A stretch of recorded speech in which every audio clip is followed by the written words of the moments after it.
Peygamberimiz Muhammed Mustafa sallallahu aleyhi ve sellem ne dedi? Hayrukum men taallamel Kur'an ve allamehu deb koymadı mı? Qarаңызda, senlerдің işlerine en жақсыларың, ana күштілерің, сұлуларың, байларың деп koygan жоқ ta. Бай болсаң бай болсын да, сенен басқа бай жоқ mu ne? Sen milyarder misin, şilyarder болған неше адамдар бар ғой ол? Ha?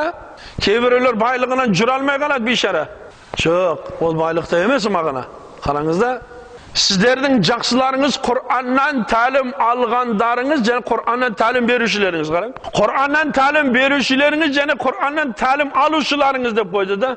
Sizlerдің ең жақсыларыңызда бұл бағаны кім беріп жатыр? Бұны патша беріп жатқан жоқ, бұл бағаны. Бұны Пайғамбар алейхиссалам беріп жатыр, саллаллаху алейхи вассалам. Қараң, Пайғамбар саллаллаху алейхи вассалам сонда беріп. Неге бірақ біз адамдардың ішінде ең жақсы болуға әрекет қылмаймыз? Қараңызда, немен болар екен? Ол Kur'an жаттау менен, Kur'an'da үйретумен болар екен да. Sizlerin en жақсыларыңыз деп қойып жатыр да.